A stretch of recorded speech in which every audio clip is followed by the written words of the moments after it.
There was a time in history where it was okay to cry inside, but you would never cry out loud.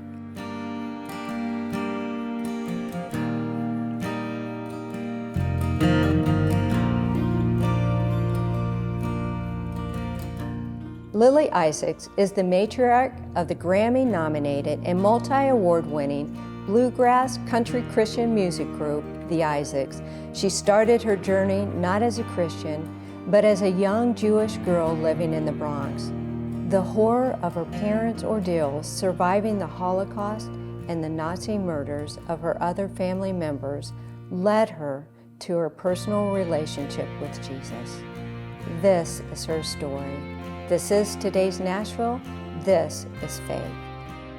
Lily, it is such a pleasure to sit down with you again. It's so nice to see you. Thank you for inviting me into your home. Thank you, Terry. Your story just is amazing. I met you several years ago and you shared your parents' story, your journey with the Isaacs, and I thought, oh, I want you on my show. Let's go back and where it all started. Well, I guess it all started when I was born for me. My mother and father are Polish. They were both from the same hometown called Częstochowa, Poland. They didn't know each other at the time, but after a series of events, which we'll talk about, they did meet each other and got married. They wound up in Germany after the war, and they got married there, and that's where I was born, in Munich, Germany.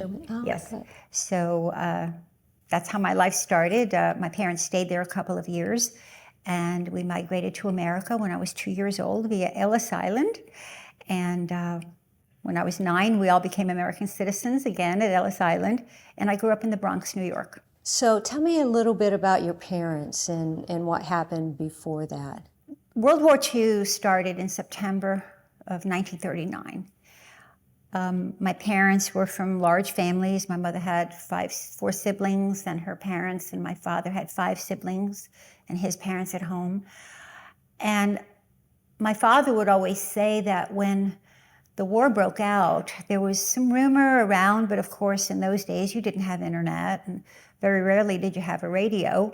So people really didn't know what was going on, but there's rumors of war going around.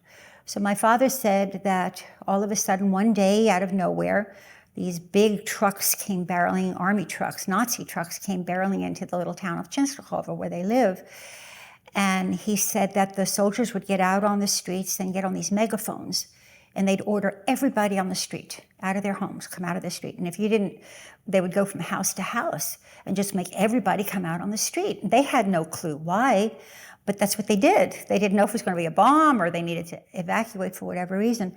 But that's when they started, the Nazis started separating families. So my father and his brother were taken away from his parents and his other siblings. My mother also with her sister came out, and her mom never saw her mom again, or her brother or sister. So everything was chaotic. And they sent one person to this place, one person to that place. So they were transported. Of course, they didn't know each other at the time, just happened to be from the same hometown. But my father was transported to a Częstochowa ghetto, and my mother was at the Warsaw ghetto with her sister. And then eventually they wound up in concentration camps. My father was in Buchenwald in Germany, and my mother was in Bergen-Belsen in Germany, 2 years. How old were they? My mother was 19, my father was 25. Did they even know what was really happening at that time? They had no idea. They had no. I wondered in my mind so many times if 6 million Jews were killed, plus others. If you knew you were going to be killed in your family, would you not fight back?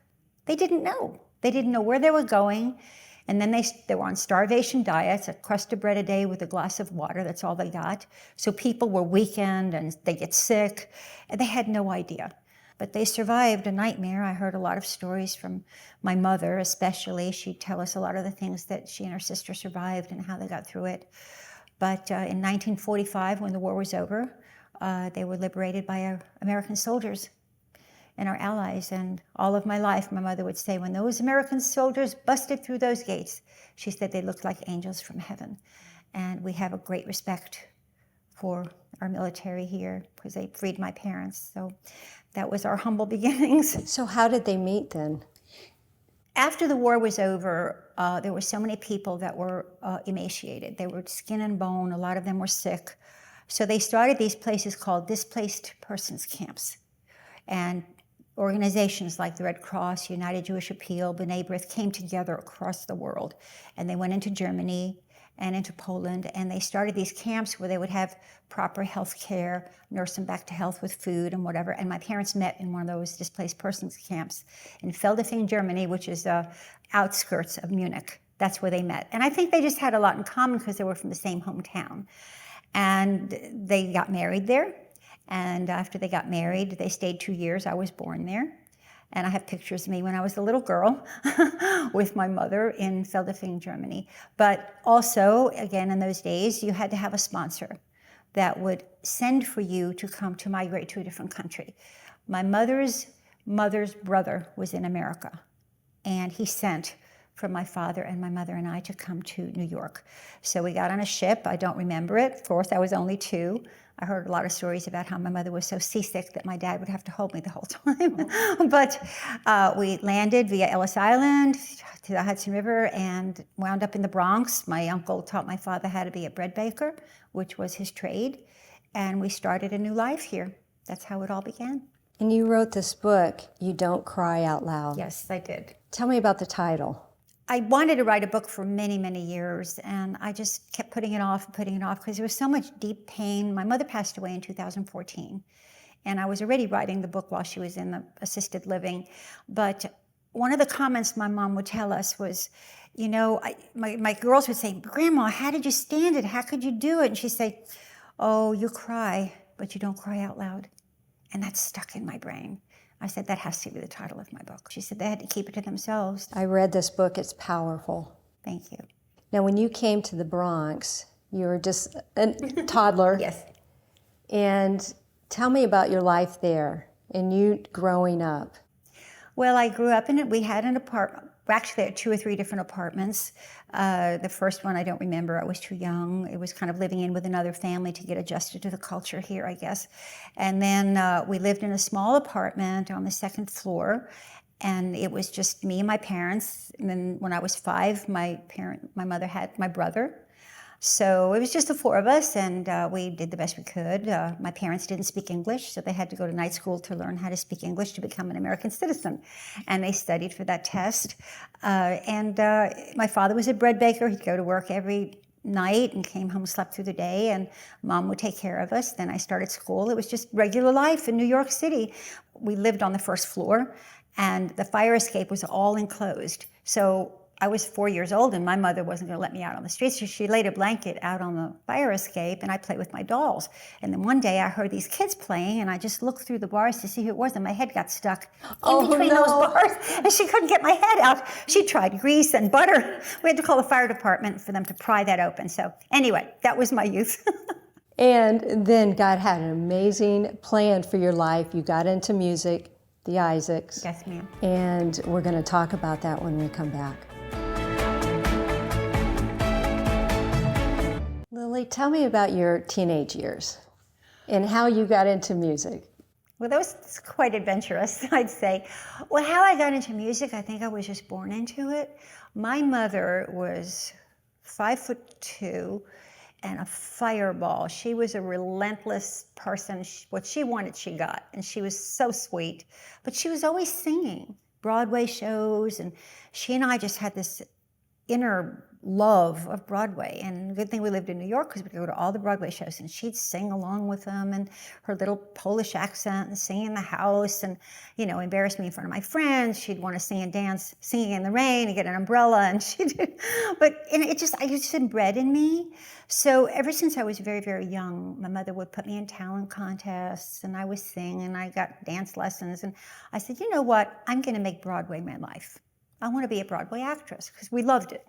And I thought, well, you know, that'll be good because my parents would be proud of me. Mom would love it. So that's what I studied. That's what I wanted to do. So even in high school, you know, I was in all the high school plays. And when I went to college, I went to Queens College, majored in acting, minored in English. And I had an opportunity to audition for an off-Broadway show downtown, and I made the part. It was a Shakespearean play, so I did that one whole summer while I was in college, which was so exciting. Then I had another opportunity to live in Woodstock one summer and do the show Oklahoma. So I was in the choir of Oklahoma, but we got to see the back end of what was going on. So we got to be with the actors, we helped build the sets. It was just a beautiful experience. Almost met Bob Dylan.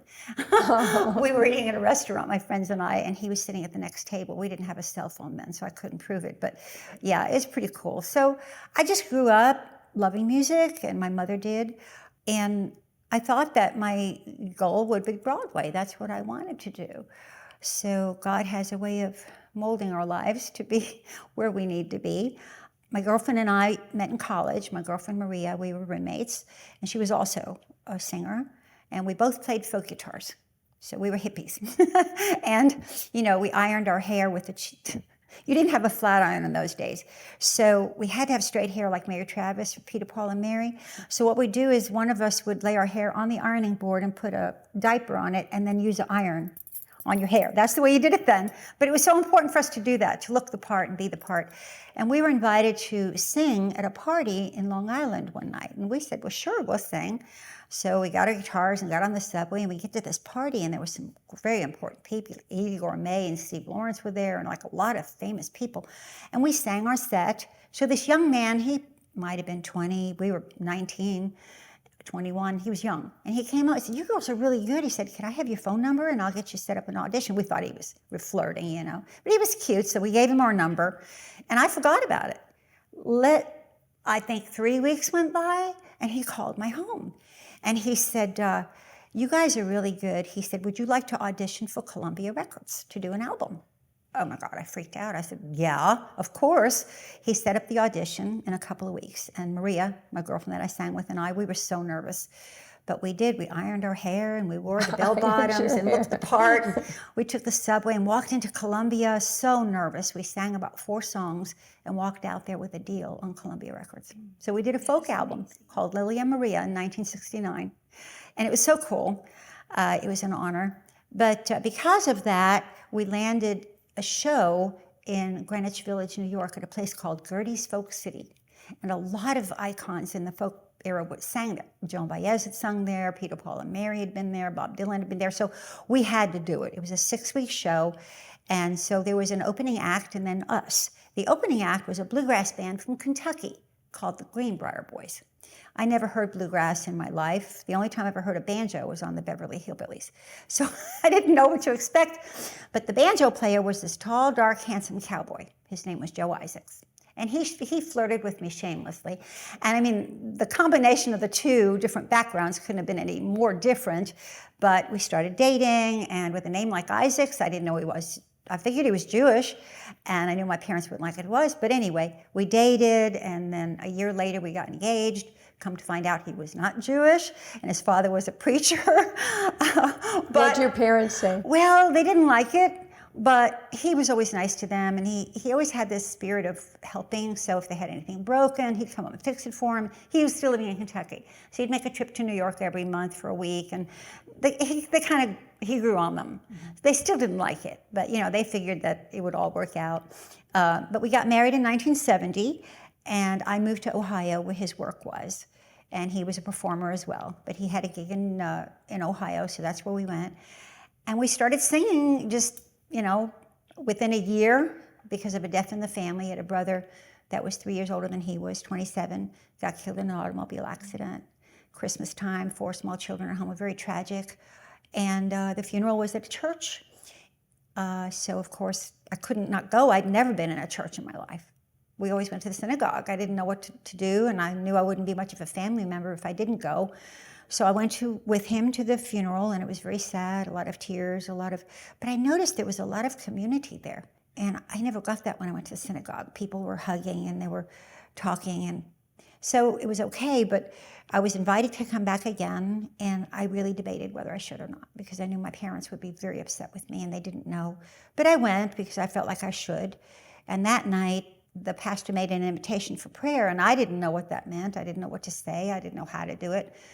And I just got down on my knees in the back row. Everybody came forward, and I put my coat over my head because I was embarrassed, and I cried. I didn't have the words to say, but I love to say this. The minute my flesh hit the floor, I know God already saw my open heart. And when I found Jesus was Jewish, just like me, when I found that out, it really raised my curiosity. So I started reading the Bible, and it just changed my life. So he and I started singing in church together, just the two of us, and then we had a little band, and then the three most amazing children that I could ever ask for were born, talented, singing, playing instruments, and here we are today. I know, what an incredible story that how you met Jesus, and so from there, the Isaacs. They're the Isaacs. And I will throw this in. I didn't really understand what was happening to me, and I was shy about a lot of things. But when my parents did find out that I was going to church regularly, they were quick to call me on the phone. And they told me if I didn't give up this crazy religion I'd found, that I could never come home again. So it was a year that they wouldn't talk to me. But when my son was born, he was the first grandchild, and that kind of broke the ice. So it was tense for a while, but through that trial is when I became really close to Jesus, because he was all I had left. Now, did they ever know Jesus before they? Not verbally. I mean, I prayed with both of them before they died, but I know, they were ignorant and didn't understand.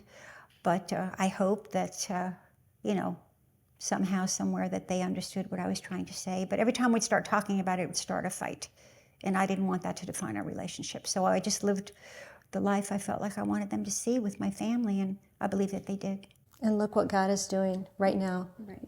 Millions and millions of people are coming to know Jesus through you, your music, your faithfulness, and we're going to talk about it when we come back. Lily, the Isaacs were born, all three of them. Tell me how that all evolved. Well, I have to say, I wouldn't take anything in the world for my children. They're my life, but they were born so close together, I didn't know how I could survive. My son was born in 1972, and I was so happy to have a little boy. We called him Benji, but he was named after my father's brother, Beryl. In Judaism, you name after the deceased. It's a tradition. So we tried to Joe was very accommodating in that way. Even though he wasn't Jewish, we celebrated Hanukkah and Christmas, Passover and Easter, so we kind of got the blend of both cultures. And when Ben was born, it was okay. My husband was working at the time full-time, and I was a stay-at-home mom then. I had to quit my job. But then 2 years later, I gave birth to Sonia. She was named after my mother's sister, whose name was Sonia. I was sick with hepatitis when I found out I was pregnant, and I was in bed for 2 solid months. I was very sick. I don't know how I got it, drinking water that was unclean or whatever, but I didn't know if I could make it. So I had to have help because Ben was only 2.5 years old, and I was pregnant with Sonia and sick at the same time. I didn't think I could survive. And Ben was 9 pounds and 3 ounces. And I'm not a big person. I also had back problems all of my life. And when Sonia was born, I was so worried that she'd be born with some kind of heart defect or something wrong because I was so sick. But she was this pink and pretty and 9-pounder, just a beautiful baby girl. And so my family was complete. I had a boy and a girl, and my life was happy. So Sonia's about 4.5 months old when I started getting sick again. Same symptoms as when I had hepatitis. So I immediately went to the doctor, and I walked in the office, and the symptoms go along with that, nausea, and I just felt really sick. And I said, Doc, I feel like I'm getting a relapse on hepatitis. Please do some blood work and urine. He said, we'll do it right now. Well, we did, and he was gone about 15, 20 minutes, and he walks back into the office, and he's sitting there and said, do you have a good washer and dryer? And I said, yes, why? He said, well, it's not hepatitis, you're pregnant again. And I started crying. I thought, oh my God. Ben was 2, Sonia was 4.5 months old, and I was pregnant again. And I didn't think I could live through it. Really, my body, I just didn't know. And I thought, so I went to Frisch's, which is a very famous restaurant in Ohio. I went through the drive-thru, and I ordered a whole slew of onion rings and a hamburger. And I sat there and cried. We didn't have a cell phone. I couldn't even tell anybody. I thought, oh God, how am I going to get through this? So anyway, I did. And then Becky was born, the joy of my life. She was also almost 9 pounds. So I did something about that. So anyway, I knew my body couldn't handle But God gave me this perfect trio. And again, I was a stay-at-home mom, and my kids started singing harmony when they were 3, 4, 5 years old. They just get up on the pulpit with us and sing. And we put Ben up on a chair when he was 5 years old and sing harmony with me and his dad. And it was just inbred. They all picked up instruments that they liked. Sonia started playing the mandolin when she was 7, and just by watching people. So I just know God let it be like this to be who we are today. And you're everywhere today. You're everywhere today. Let's talk about some of the places and the awards you've received. I think one of the biggest honors the Isaacs could have ever gotten in our whole career was in August of 2021. We're asked to become members of the Grand Ole Opry, and that was such a highlight of our life. We'd been to the Opry probably 30 years now as guests. Porter Wagner was the first one who had us on the Opry, and that was fun. So we'd go to the Opry, 4 or 5 times a year, whenever they would ask us, and we'd be there. But we were on stage. We were actually releasing our album called The American Face. And we asked if we could do it at the Grand Ole Opry one night. And they were very kind. They said, sure, we'll give you 30-minute set, do a release. And we invited about 100 of our friends to come and get tickets and be there. So right in the middle of our 30-minute set on the Grand Ole Opry stage, Ricky Skaggs slips up right behind us. And I'm getting ready to introduce the main song, The American Face. And he has this big plaque. It's like just a really nice poster inside of a glass frame. And he walked up, he said, well, we have a presentation to make. And we just stood there, and he said, well, in Opry fashion, they celebrate every big event. And tonight is the premiere of your new album, The American Face. So the Opry made this plaque for you. And he read it off. He said, in honor of your release party here at the Grand Ole Opry, The American Face, we'd like to congratulate you. And we want to know if you want to become members. And when he said that, we all hit the floor. Becky was hopping across the stage like a rabbit. I went like this, and that's the only picture you caught of me. We couldn't believe it. It was amazing. It was such a fulfilling. And then a month later is when we received the award. They did a whole big night. It was such a beautiful thing. And since then to now, the Opry's become one of our best family, the management, the staff, the crew, the artists. That was a big thing in our career. I think that's on social media it too. Is. Yeah, I saw see it. the reaction too. Yeah. So that was great. That's a great honor. And in the midst of that, Yeah. you wrote another book. I did. Tell me about it. Well, it's called A Wedding Dress with Combat Boots. So I knew a lot about what happened to my mother's family because my mother was very vocal. She'd tell us everything. My girls would ask her questions and we would, and she'd tell us every little detail. My father, not so much. He was a quiet man, worked in the bakery. He was actually an alcoholic. And he'd come home from work every morning, stumbling up the street.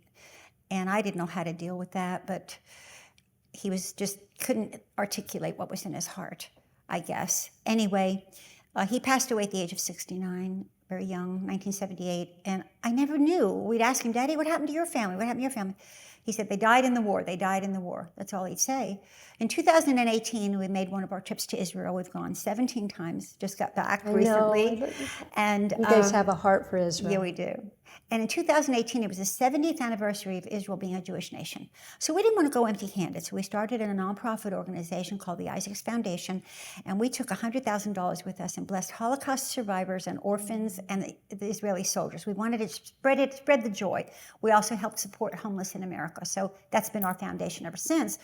But we went to the Holocaust Museum during that trip, and I got documents. My brother and I helped me get documents of my parents' release forms from the camps and their citizenship papers. So I took that to the Holocaust Museum with me, and I said, anything you can tell me about my family, please let me know.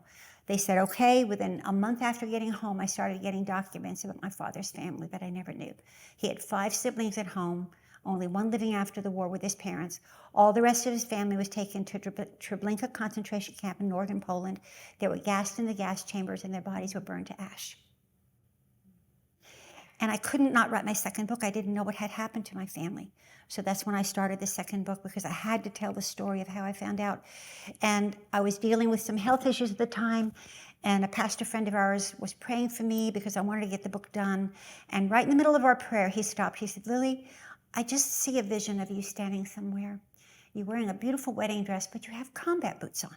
And I couldn't get that out of my brain. I thought, okay, Lord, I know I'm in the body of Christ. I'm your bride, but I'm fighting something all the time. So I had to name that book, A Wedding Dress with Combat Boots. the battles we go the through. battles we go through, but we're still the bride of Christ. Lily, I love your family. Thank you, Terry. Where is God taking you now? We got about a minute left. Well, we just got off the Reba McEntire tour for 6 weeks. Yes. It was amazing, amazing, How exciting. amazing. It was so beautiful. We're back on the road traveling. We're getting ready to do a new album, a new recording. We have new management that's handling stuff for us now. We're just excited about the future. So whatever God has for us, that's what we want to do. And He's going to do amazing things. You are going to bless so many more millions of people. Thank you. Thank you again Thank for you having me in your home. Thank you for having me on your show. My friend, no matter where you are or what you've gone through, just remember that the Lord says He will never leave you, He will never forsake you. This is today's Nashville. This is faith.